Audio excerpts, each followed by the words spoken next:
Assalamualaikum warahmatullahi wabarakatuh. Kami dari kelompok 7 akan mempresentasikan tentang teknik pengumpulan data metode penelitian kualitatif. Kami beranggotakan Ilmi Zakiyah Amalia dengan NIM 13036-17071, kemudian Kurnia Ika Cahyarani 13036-17070, dan saya sendiri Safarani Silalahi dengan NIM 13036-17045. Teknik pengumpulan data kualitatif. Jadi, pengumpulan data yang dilakukan oleh peneliti dalam metode kualitatif merupakan semua bentuk pengumpulan data berupa data deskriptif, data naratif, data visual, dan data non-numerik lainnya yang dapat memberikan gambaran dan pemahaman tentang suatu fenomena alami yang sedang diteliti. Jadi, sebenarnya semua sumber data dapat diterima menjadi data kualitatif selama pendekatan pengumpulan data tersebut sesuai dengan kriteria atau layak, kemudian dapat dilaksanakan dan dapat memberikan pemahaman yang lebih tentang fenomena yang sedang diselidiki oleh peneliti. Kami akan membahas 4 teknik pengumpulan data kualitatif, yaitu observasi, wawancara, kuesioner, dan dokumentasi. Observasi merupakan pengumpulan data melalui pengamatan langsung terhadap suatu keadaan asli tanpa ada pengubahan ataupun manipulasi dalam penelitian. Observasi dinilai sebagai teknik pengumpulan data yang paling efektif karena memberikan suatu data yang objektif dan juga terkadang jika dibandingkan dengan teknik pengumpulan data seperti wawancara, di mana peneliti menanyakan hal-hal terkait kepada responden, bisa saja jawaban responden tersebut tidak objektif ataupun responden memberikan jawaban tidak sempurna, tidak komplit, di mana responden bisa saja lupa saat memberikan jawaban, sehingga observasi dinilai sebagai teknik pengumpulan yang paling efektif. Nah, observasi terbagi menjadi 3 jenis. Yang pertama ada participant observation. Jadi, observasi tipe ini, peneliti ikut serta menjadi partisipan sekaligus melakukan pengumpulan data melalui pengamatan atau observasi. Sebagai contoh, participant observation seperti apa yang kita akan laksanakan, di mana ketika kita menjadi guru, kita juga melakukan pengamatan terhadap siswa-siswa kita. Kemudian bisa dilihat di gambar, jadi ada suatu peneliti, maksudnya ada seorang peneliti di tengah-tengah responden. Kemudian selanjutnya ada tipe non-participant observation, jadi peneliti tidak ikut serta menjadi partisipan. Nah, observasi jenis ini dimungkinkan dilaksanakan untuk peneliti yang memang belum punya keahlian di bidang yang akan diteliti. Bisa dilihat peneliti berada di luar responden. Sebagai contoh, misalnya kita melakukan penelitian di suatu kelas, kemudian kita meminta bantuan kepada rekan kita untuk melakukan pengamatan terhadap kelas tersebut. Nah, teman kita tersebut disebut non-participant observation. Selanjutnya, tipe ketiga yaitu recording observation. Jadi, peneliti mendokumentasikan atau mengumpulkan data-data pengamatannya yang disebut sebagai field notes atau catatan lapangan yang biasa kita kenal sebagai catatan guru dan berlaku untuk partisipan maupun non-participant observation. Jadi, recording observation ini pasti dilakukan gitu. Nah, ada karakteristik observasi yang baik, yaitu observasi dirancang dengan baik, sistematik, dan mudah dipahami. Jadi, observasi yang dilakukan itu tidak asal-asalan. Kemudian ada observasi dicatat dengan tepat dan objektif, sehingga peneliti tidak boleh menambahkan atau mengurangkan hasil pengamatan yang dilakukan. Selanjutnya, observasi diperiksa dan diverifikasi kebenarannya, sehingga observasi tersebut dapat dipastikan validitas dan reliabilitasnya. Nah, di sini ada contoh catatan observasi. Jadi, sebagai catatan lapangan dapat dituliskan latar waktu, baik itu tanggal sampai dengan jamnya, kemudian ada tempat, dan bisa dilihat di sini seperti catatan diary gitu ya. Jadi, di mana peneliti menjelaskan kapan dia sampai di tempat penelitian, kemudian apa yang dia temui pertama kali, dan lain sebagainya. Kemudian bisa juga peneliti menggambarkan tentang letak posisi dari responden. Bisa dilihat bahwa terdapat Jason yang berada tepat di sebelah peneliti. Kemudian ada Jeff dan Phil di sebelah kiri. Kemudian di depan meja March itu ada physical therapist sama vocational counselor. Nah, kemudian terdapat ketentuan observasi. Jadi untuk memudahkan observasi yang dilakukan, sebaiknya topik-topik yang diamati itu berisi tentang yang pertama, partisipan, jumlah partisipan, dan peran masing-masing partisipan yang diobservasi. Jadi misalnya kita melakukan penelitian di sekolah gitu ya, kita lihat di suatu kelas terdapat berapa siswa, misalnya 36 siswa dengan pembagian 16 siswa laki-laki, 20 siswa perempuan, kemudian bagaimana peran dari masing-masing mereka, misalnya ketua kelas, sekretaris kelas, atau ketua kelompok, dan lain sebagainya. Kemudian kita juga bisa mengamati tentang keadaan fisik atau suasana kelas tersebut, mulai dari percakapan, hal yang dilakukan, bagaimana partisipan berinteraksi, dan bagaimana proses pertemuan berakhir. Jadi misalnya bagaimana siswa tersebut saling berdiskusi, percakapannya itu bisa dijadikan topik dari observasi tersebut. Dan bagaimana pembelajaran berakhir, apakah dilaksanakannya kuis atau ditutup dengan doa, kemudian apakah terdapat siswa yang bersih tegang, dan sebagainya.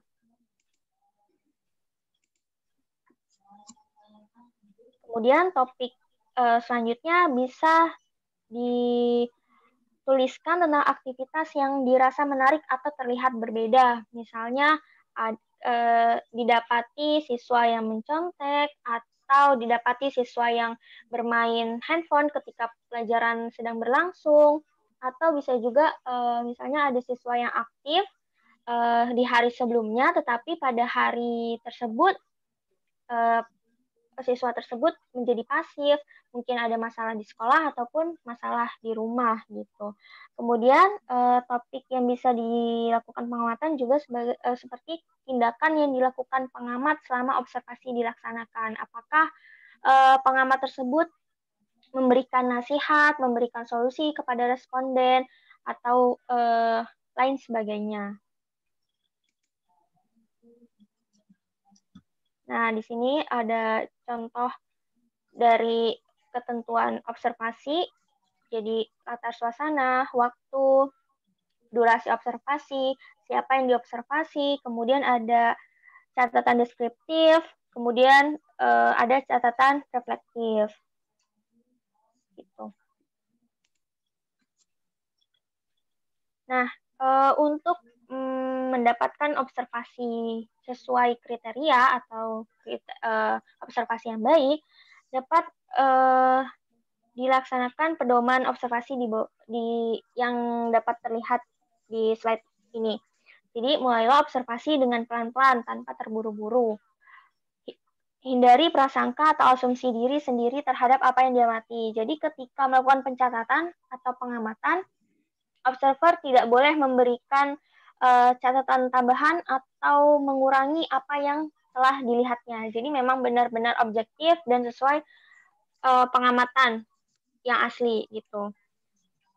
Kemudian buatlah catatan sesegera mungkin beserta keterangan waktu, tempat, dan topik yang diamati. Nah, hal ini untuk menghindari kelupaan gitu ya. Kemudian buatlah daftar kata-kata kunci yang berhubungan dengan observasi yang dilakukan. Hal ini bertujuan untuk memudahkan analisis data selanjutnya. Kemudian pisahkan catatan deskriptif dengan catatan reflektif. Jadi bisa yang sebagaimana gambar sebelumnya, di slide sebelumnya, itu kan catatan deskriptif di sebelah kiri, kemudian catatan reflektif di sebelah kanan. Jadi walaupun dalam satu lembar yang sama, usahakan dipisahkan di dua kolom yang berbeda. Kemudian tuliskan prasangka atau pertanyaan yang muncul setelah observasi dilaksanakan. Nah, tadi kan kita tidak boleh menuliskan hasil pengamatan sesuai asumsi kita atau perspektif kita. Nah, tapi kita boleh menuliskannya di tempat lain gitu ya, di bagian lain. Jadi jangan disatukan dengan hasil observasi. Nah, bisa saja menuliskan perspektif yang muncul atau pertanyaan yang muncul saat observasi. Kemudian, tuliskan hasil observasi ke dalam program komputer untuk analisis lebih lanjut. Nah, selanjutnya akan dijelaskan oleh rekan saya, yaitu Ika. Jadi, setelah ini kami akan membahas tentang teknik pengumpulan data dalam metode kualitatif, yaitu wawancara. Wawancara merupakan suatu teknik pengumpulan data yang sering digunakan dalam penelitian kualitatif.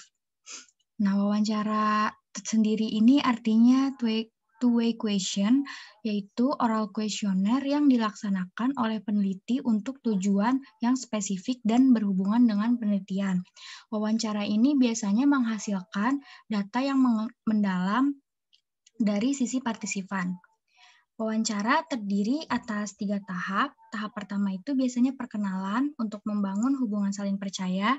Lalu tahap kedua adalah pengumpulan datanya sendiri. Lalu yang terakhir adalah ikhtisar respon partisipan atau konfirmasi. Menurut Guba dan Lincoln, tujuan wawancara yaitu mengkonstruksi mengenai orang, kejadian, organisasi, perasaan, motivasi, tuntunan, dan kepedulian. Lalu merekonstruksi masa lalu, memproyeksikan harapan pada masa yang akan datang, memverifikasi, mengubah, dan memperluas informasi yang diperoleh dari orang lain, baik manusia maupun bukan manusia, atau disebut triangulasi, dan memverifikasi, mengubah, dan memperluas konstruksi yang dikembangkan oleh peneliti. Wawancara sendiri dibagi menjadi 3 jenis, yaitu yang pertama tidak berstruktur, yang kedua semi berstruktur, dan yang ketiga berstruktur. Wawancara tidak berstruktur itu dimulai dari pernyataan umum dalam area yang luas dalam penelitian. Nah, wawancara ini biasanya diikuti oleh suatu kata kunci dan tidak ada pertanyaan yang ditetapkan sebelumnya. Jenis wawancara ini bersifat fleksibel dan peneliti dapat mengikuti minat dan pemikiran partisipan. Pewawancara ini dapat bebas menanyakan berbagai pertanyaan kepada partisipan dalam urutan manapun bergantung pada jawaban. Wawancara ini menghasilkan data yang terkaya, tetapi juga memiliki dross rate tertinggi. Dross rate itu merupakan jumlah materi atau informasi yang tidak berguna dalam penelitian. Nah, selanjutnya wawancara semi berstruktur. Wawancara ini sekuensi pertanyaannya tidaklah sama pada tiap partisipan, bergantung pada proses wawancara dan jawaban tiap individu. Peneliti dapat mengembangkan pertanyaan dan memutuskan sendiri mana isu yang akan dimunculkan. Selanjutnya ada wawancara tidak berstruktur. Nah, wawancara ini berisi sejumlah pertanyaan. Maaf, ini seharusnya wawancara berstruktur. Jadi wawancara ini berisi sejumlah pertanyaan yang telah direncanakan sebelumnya. Jadi wawancara ini bersifat sangat mengikat untuk pertanyaan dan strukturnya. Jadi tiap partisipan ditanyakan pertanyaan yang sama dengan urutan yang sama pula. Jenis wawancara ini menyerupai kuesioner survei tertulis, namun diperoleh dari wawancara langsung atau berbicara langsung. Prosedur wawancara menurut Lincoln dan Guba itu ada 7 langkah dalam penggunaan wawancara untuk mengumpulkan data dalam penelitian kualitatif. Yang pertama, menetapkan kepada siapa wawancara itu akan dilakukan. Yang kedua, menyiapkan pokok-pokok masalah yang akan menjadi bahan pembicaraan. Yang ketiga, mengawali atau membuka alur wawancara. Yang keempat, melangsungkan alur wawancara. Yang kelima, mengonfirmasikan ikhtisar hasil wawancara dan mengakhirinya. Keenam, menuliskan hasil wawancara ke dalam catatan lapangan. Yang ketujuh, mengidentifikasi tindak lanjut hasil wawancara yang telah diperoleh. Selanjutnya akan dijelaskan oleh Ilmi. Ya, untuk selanjutnya teknik pengumpulan data yang ketiga yaitu kuesioner. Tentunya kita sudah familiar dengan kuesioner. Nah, kuesioner ini merupakan pengumpulan data melalui self-report yang dituliskan oleh partisipan atas pertanyaan-pertanyaan yang diberikan peneliti dan membutuhkan waktu yang lebih singkat dibandingkan dengan teknik wawancara.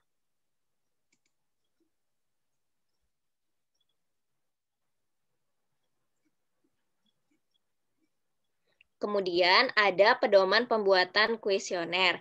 Yang pertama, kuesioner dibuat menarik untuk menghindari jawaban yang sembarang.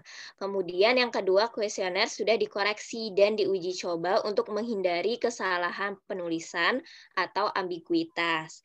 Yang ketiga, kuesioner dibuat seefektif dan seefisien mungkin untuk menghindari kebosanan partisipan. Kemudian yang keempat, sediakan kolom komentar lainnya untuk memungkinkan partisipan memberikan jawaban terbuka. Yang kelima, sediakan kolom nama atau nomor identifikasi responden untuk investigasi lebih lanjut nantinya dan pastikan keamanan privasi dari partisipan. Next.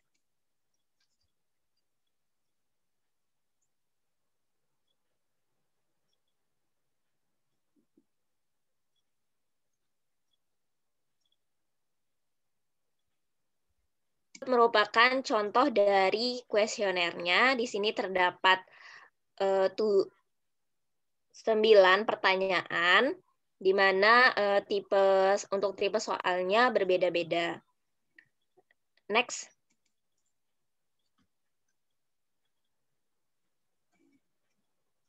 Teknik pengumpulan data kualitatif yang keempat yaitu dokumentasi. Nah, dokumentasi ini merupakan salah satu metode pengumpulan data kualitatif dengan melihat atau menganalisis dokumen-dokumen yang dibuat oleh subjek sendiri atau oleh orang lain tentang subjek. Next.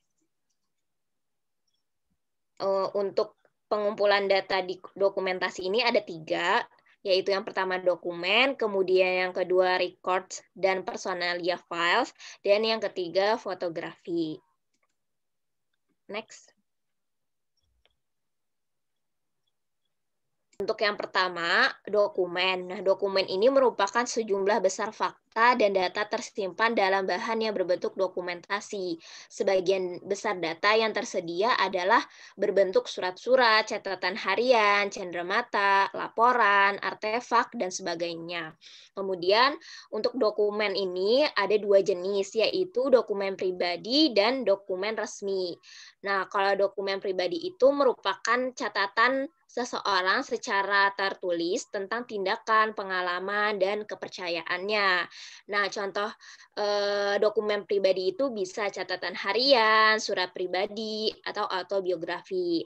Atau bisa juga dengan jurnal reflektif gitu. Nah, jurnal reflektif ini biasanya diisi oleh peserta didik yang dapat memberikan gambaran kepada guru tentang dunia peserta didik dan pengalaman kelas harian mereka yang dapat mempengaruhi proses pembelajaran secara bermakna. Kemudian sedangkan jurnal harian yang disimpan oleh guru memberikan laporan langsung tentang apa yang terjadi di kelas dan memberikan gambaran sekilas tentang sekolah dari perspektif lain. Nah, pada jurnal reflektif ini, peserta didik itu mengisi pertanyaan yang diajukan oleh guru di dalam selembar kertas yang tentunya pertanyaannya sudah disesuaikan. Kemudian selain itu, selain ada dokumen pribadi itu, ada dokumen resmi. Nah, dokumen resmi ini memberikan gambaran mengenai aktivitas keterlibatan individu pada suatu komunitas tertentu dalam setting sosial. Maksudnya dalam setting sosial adalah bisa di sekolah ataupun di organisasi lainnya. Next. Ada records dan personalia files. Nah, records dan personalia files ini merupakan dokumen resmi yang sudah dibahas sehingga sekolah menyimpan file-file individual pada setiap siswa dan dalam banyak kasus pada setiap pegawai misalnya. Nah, file pada siswa ini sangat rumit dan penting. Kemudian untuk yang ketiga itu fotografi. Nah, fotografi ini berbentuk foto-foto yang menyediakan data deskriptif yang mencolok. Sering digunakan untuk memahami subjektif dan sering dianalisis secara induktif. Kemudian selanjutnya ada pedoman untuk dokumentasi. Nah, di sini ada prosedur mengumpulkan dokumen ketika kita melakukan penelitian. Nah, yang pertama ini mengidentifikasi jenis dokumen yang dapat memberikan informasi yang berguna untuk menjawab pertanyaan penelitian kualitatif Anda. Nah, di sini kita pertama harus tahu dulu jenis dokumen apa yang akan kita gunakan, bisa reflektif jurnal ataupun lain sebagainya. Nah, yang kedua, pertimbangkan kedua dokumen publik, misalnya sekolah dan yang privat, itu sebagai sumber informasi bagi penelitian Anda.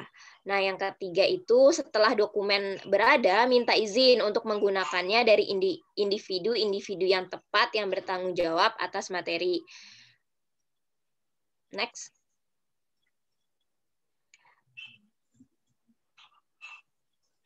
Jika Anda meminta peserta untuk membuat jurnal, sebaiknya kita memberikan petunjuk spesifik tentang prosedur tersebut agar sesuai dengan tujuan dari penelitian kita.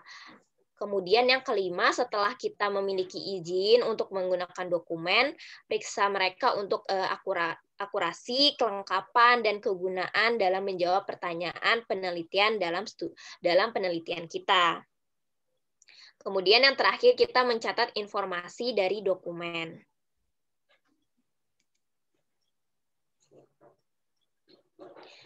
Sekian presentasi dari kelompok kami mengenai teknik pengumpulan data. Apabila ada kesalahan, kami mohon maaf. Wassalamualaikum warahmatullahi wabarakatuh.